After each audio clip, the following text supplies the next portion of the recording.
앞으로 몇 시간 안에 1979년 이후로는 더 이상 가능해 보이지 않았던 일이 시도될 것이다. 이슬람 혁명 이후 처음으로 미국과 이란 외교관들이 이슬라마바드 레드존의 시레나 호텔 한 지붕 아래에 앉아 있다. 서로 다른 방에 있으며 파키스탄 중재자들을 통해 연결되어 있다. 공동 테이블도 없고 직접 대면도 없지만 같은 도시, 같은 호텔, 같은 날이다. 이것은 프록시미티 톡스라고 불리며 애초에 여기까지 왔다는 것 자체가 6주 전만 해도 상상할 수 없는 일이었다. CNN은 오늘 이렇게 보도했다. 협상은 간접적으로 시작된다. 파키스탄이 의제를 정한다. 그 의제가 정해지면 직접 만남도 배제되지 않는다. 하지만 아직은 그 단계가 아니다. 이것은 진전처럼 들린다. 하지만 이것을 돌파구로 분류하기 전에 알아야 할 것이 있다. 이란 의회 의장 가리팜는 이슬람에 도착했을 때 문자 그대로 이렇게 말했다. 미국인들과의 협상에서 우리의 경험은 언제나 실패와 깨진 약속이었다. 1년도 안 되는 기간 안에 그들은 2번이나 협상 중인 우리를 공격했다. 이란 측의 선의에도 불구하고 그 과정에서 수많은 전쟁 범죄를 저질렀다. 이것은 양보할 준비가 된 쪽의 언어가 아니다. 이것은 이슬라마바드에 도착해 단 한마디도 협상되기 전에 워싱턴을 공개적으로 전쟁 범죄로 고발한 남자다. 그리고 트럼프는 오늘 이렇게 말했다. 이란은 어떤 경우에도 호르무즈 해협에서 통행료를 부과해서는 안 되며 우리의 강력한 군대는 훌륭한 일을 해냈다. 그는 Truth Social에 America is back 이라고 썼고 이미 다음 정복을 예고했다. 두 남자, 완전히 상반된 두 현실, 그리고 그 사이에 파키스탄이 전달자로 서 있다. 그것이 무엇을 의미하는지 지금 보여주겠다. From report on the 숫자부터 시작하자. 숫자는 거짓말을 하지 않기 때문이다. 현재 보고에 따르면 지난 24시간 동안 호르무즈 해협을 통과한 선박은 단지 몇 척에 불과했고 전쟁 전 일반적인 통항량의 극히 일부에 불과했다. 감히 통과한 몇 척의 선박 중 유조선은 단 한 척도 없었다. 이것이 트럼프가 America is back이라고 쓰는 그 휴전이다. 트럼프는 또한 오늘 공개적으로 말했다. 이란은 호르무즈 개방에서 매우 형편없는 일을 하고 있다. 이것은 그 자신이 역사적 승리라고 불렀던 조약에 대한 미국 대통령 본인의 평가이며 유럽의 공항들이다. 이번 주 그들은 서면으로 경고했다. 공항협회 H유로페은 유럽위원회에 직접 보낸 편지에서 이렇게 썼다. 해협이 계속 폐쇄될 경우 3주 안에 전 대륙에서 제트푸엘 부족이 발생할 위험이 있다. 언젠가가 아니라 3주 안에 프랑스, 독일, 이탈리아, 스페인 모두가 호르무즈를 통해 흐르는 등유에 의존하고 있다. 숫자는 스스로 말한다. 미국 인플레이션은 33%이다. 독일 성장 전망은 0.6%로 절반으로 줄었다. DIW 연구소와 키예럴 인스티튜트 für Weltwirtschaft를 포함한 주요 경제 연구 기관들이 확인한다. 이란 전쟁으로 인한 에너지 가격 충격은 독일 경제를 특히 강하게 타격하고 있다. 독일과 네덜란드는 EU 전체에서 가장 위험에 노출된 경제권에 속한다. 전쟁은 4km 떨어져 있다. 청구서는 이미 집으로 오고 있으며 이 모든 일이 벌어지는 동안 레바논 상공에서는 상상하기 어려운 장면이 펼쳐지고 있다. 이스라엘 드론들이 며칠째 레바논 도시들 위를 끊임없이 맴돌고 있다. 가족들은 저녁을 먹으며 머리 위에서 모터의 윙윙거리는 소리를 듣는다. 아이들은 잠들었다가 드론이 사라지지 않아 깨어난다. 이것은 멀리서 천둥처럼 울리는 전쟁이 아니다. 이것은 바로 내 머리 위를 맴도는 전쟁이다. 레바논 보건부에 따르면 3월 2일 이후 이스라엘 공격으로 1953명이 사망했고 6,300명 이상이 부상했다. 4월 8일. 휴전 첫날 이스라엘은 베이루트와 남부 지역에 대규모 공격 물결을 시작했다. 그 하루에만 357명이 사망했고 이스라엘은 계속 폭격하고 있다. 이슬람에서 평화가 논의되는 동안 이것이 문제의 핵심이다. 이란은 분명히 밝히고 있다. 이스라엘이 계속 공격하는 한 협상은 없다는 것이다. 카리바브는 이슬라마바드에서 레바논과 이란의 동맹 세력들이 휴전에 분리할 수 없는 일부라고 설명했다. 레바논에서의 휴전 없는 협상은 이란에게 받아들일 수 없다고 했다. 워싱턴은 반대로 말한다. 트럼프는 레바논이 합의의 일부가 아니라고 공개적으로 선언했다. 같은 휴전에 대한 두 가지 해석이다. 양쪽 모두 자신이 진실이라고 주장한다.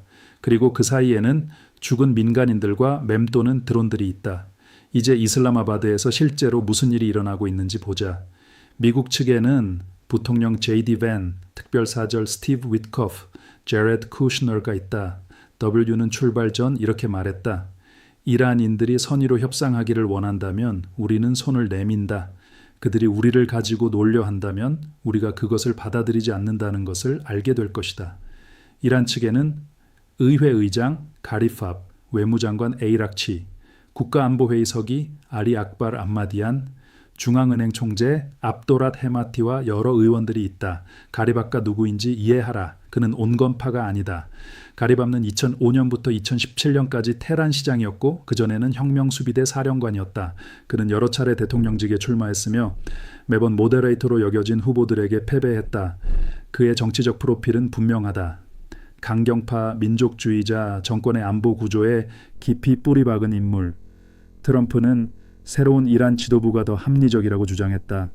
그는 NBC에 문자 그대로 이렇게 말했다. 그들은 동의해야 할 모든 것에 동의하고 있다. 가리밥는 이른바 더 합리적인 지도부의 얼굴이며 그는 오늘 이슬람아바드에서 단 한마디도 협상되기 전에 미국을 전쟁 범죄로 고발한 바로 그 사람이다. 이것은 이 회담의 출발점과 파키스탄에 대해 모든 것을 말해준다. 파키스탄은 오늘의 목표를 분명히 밝혔다. 평화가 아니다. 영구적인 합의조차 아니다. 양측이 계속 이야기할 수 있게 하는 합의다. 파키스탄의 전 유엔 대사 사밀 아크람은 엘자질에 이렇게 말했다. 파키스탄은 그들을 한자리에 모으는 데 성공했다. 이제 당사자들이 필요한 희생을 감수할지 스스로 결정해야 한다.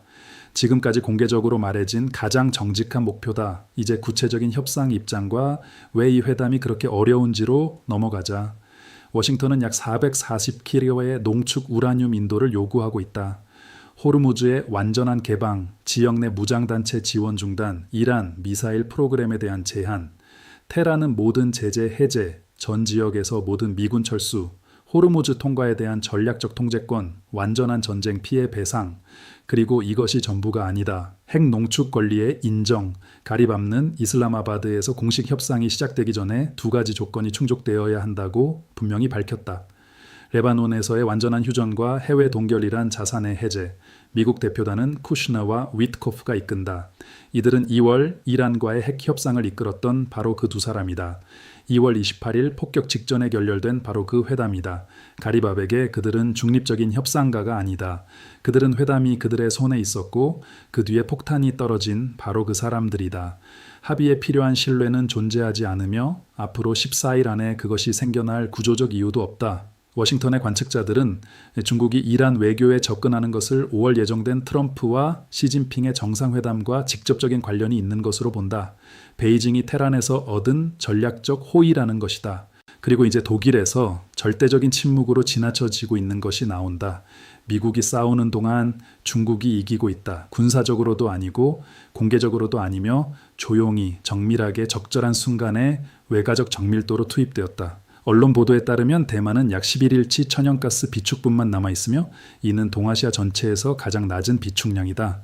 일본은 3주, 한국은 한 달, 대만은 11일이다. 대만 전체 천연가스 수요의 3분의 1 이상이 페르시아만에서 호르무즈 해협을 통해 온다. 가스 발전소는 대만 전력의 약 절반을 생산한다. 가스가 떨어지면 말 그대로 불이 꺼진다. 이것은 은유가 아니다. 그리고 바로 이 순간 중국이 제안을 들고 나온다. 르텟에 따르면 중국은 대만의 에너지 안보를 제안했다. 조건은 대만이 평화적 통일을 인정해야 한다는 것이다. 그리고 10년 넘게 처음으로 중국 국가주석 시진핑과 대만 정치인들을 만났다. 하필이면 의회 다수를 장악하고 수십억 규모의 국방비를 맡고 있는 바로 그 인물들이다. 전체 그림은 이렇다. 중국은 연민 때문이 아니라 베이징이 미국이 스스로 만들어낸 지정학적 혼란을 이용하기 때문에 이란을 휴전으로 압박했다. 그 대가로 중국은 5월 정상회담을 위한 트럼프의 호의를 얻고 에너지 정치적으로 바닥에 몰린 대만은 2주도 안 되는 가스 비축량과 군사적으로 홀로 남겨진 상태에서 미국이 대만에 단 한 번도 묻지 않고 유발한 결정을 앞두고 있다. 대만의 주민들은 매일 보고 있다. 미국은 그들의 에너지 공급을 직접 위협하는 전쟁을 벌였고 중국은 그들이 평화를 받아들이면 가스를 제공하겠다고 제안한다. 하지만 이것은 대만 이상의 문제다. 중국은 지난 6주 동안 조용하고 체계적으로 새로운 역할을 맡았다. 아시아의 필수적인 에너지 닻이라는 역할이다. 미국이 싸우는 동안 인도네시아, 말레이시아, 필리핀은 급히 대안을 찾았다. 중국은 자체 비축분을 보호하기 위해 연료 수출 통제를 도입했고 동시에 선택된 파트너들에게 우선 접근권을 제공했다. 아시아의 지정학적 지도가 바뀔 수 있다.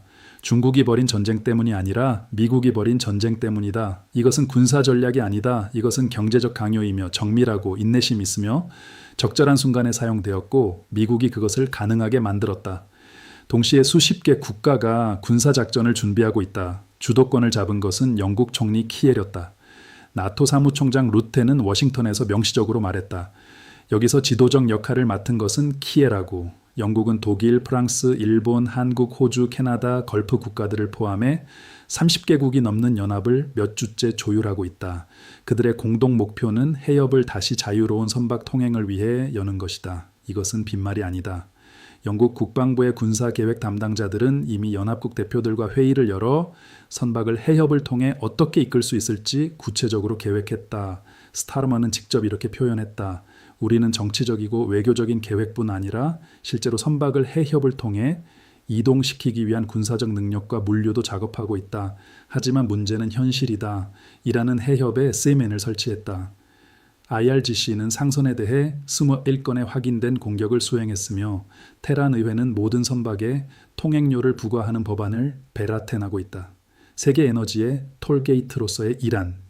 오늘날 어떤 무역회사도 자발적으로 유조선을 이 해역으로 보내지 않으며 이란은 이미 연합계획에 대응했다. 공동사령부는 이란이나 레바논에 대한 공격이 즉시 끝나지 않는다면 지역 내 미국 이익과 이스라엘 정권은 다시 불타오를 것이라고 선언했다. 한쪽에는 30개가 넘는 국가들, 다른 한쪽에는 기뢰와 드론, 반가수의 손가락을 올린 이란, 그리고 그 사이에는 이슬라마바드의 한 호텔에서 같은 방에조차 앉아있지 않은 두 대표단이 있다. 이제 전체 그림이다. 미국은 이 전쟁을 3가지 선언된 목표로 수행했다. 이란 핵 프로그램 파괴, 결과 일부 손상되었지만 미국 정보기관 평가에 따르면 제거되지는 않았다. 정권 교체 유도, 결과 에이리 차메나이는 일치된 보고에 따르면 사망했다. 하지만 정보 보고에 따르면 그의 아들 모다는 숨어 있으며 부상당한 상태로 송을시 메모를 통해 소통한다고 한다. 그리고 오늘 이슬라마바드에 앉아있는 남자는 가리바피 전 혁명수비대 사령관이며 개혁가도 아니고 온건파도 아니다. 호르무즈 해협의 영구적 개방, 결과 24시간 동안 몇 척의 선박, 트럼프 자신도 이안세 이를 매우 형편없다고 부른다. 반면 이란은 워싱턴을 이란 자신의 조건으로 협상하도록 강제했다. 가리바프는 워싱턴을 전쟁 범죄로 고발하는 협상팀과 함께 이슬라마바드에 앉아있고 그럼에도 협상 테이블에 있다. 이란이 한 가지를 이해했기 때문이다. 시간은 당신들에게 불리하게 흐르는 것이 아니라 당신들에게 유리하게 흐르고 있으며 중국도 그렇다. 중국은 테이블에 앉아있지 않지만 그래도 이기고 있다. 구체적으로 말해보자. 이것이 독일에 무엇을 의미하는가? 호르무즈 해협은 추상적인 지정학 개념이 아니다. 이 해협을 통해 전세계 거래 석유의 5분의 1이 흐른다. 미국 외 유럽의 가장 중요한 LNG 공급자인 캬타르는 자국의 모든 액화천연가스를 호르무즈를 통해 운송한다. 이 해협에 대한 영구적인 이란의 통제는 다음을 의미한다. 이란이 누가 언제 얼마를 지불해야 에너지를 유럽으로 보낼 수 있는지 결정한다. 이것은 이론이 아니다. 아니다. 이것은 이란의 10개 항목 계획에 들어있다. 트럼프가 처음에는 실행 가능한 기반이라고 불렀고 이후 백악관이 그 평가를 즉시 렐라티브테한 바로 그 계획이다. 드레스덴에서 뒤셀도르프까지 가게는 이미 이 청구서를 에너지 가격, 운송비, 인플레이션으로 지불하고 있다. 그리고 이슬람 회담은 앞으로 14일 안에 이 청구서가 영구화될지 결정할 것이다. 네가 스스로에게 던져야 할 질문은 지정학적 질문이 아니라 산술적 질문이다. 유럽은 닫힌 호르무즈 해협을 얼마나 더 견딜 수 있는가? 제트 퓨얼 이행까지 3주, 독일 경제는 0.6% 성장한다. 그리고 이슬라마드에서는 두 대표단이 서로 다른 방에 앉아 있으며 휴전이 레바논을 포함하는지조차 합의하지 못하고 있다. 파키스탄은 오늘의 목표를 분명히 밝혔다. 평화가 아니다. 합의조차 아니다. 내일 계속 이야기하기로 하는 합의다. 이것이 현재 상황이다. 에프룸 리포트 대를 구독하고 알림을 활성화하라. 오늘 저녁 이슬람에서 첫 결과가 나오면 돌파구든 실패든 분석은 여기에 있을 것이다. 연합이 다음 조치를 발표하면 분석은 여기에 있을 것이다. 중국이 대만의 에너지에 대한 대가를 요구하면 분석은 여기에 있을 것이다. 증거가 먼저, 분석은 그 다음. 그것이 너에게 구체적으로 무엇을 의미하는지 언제나 이것이 봄 리포트다.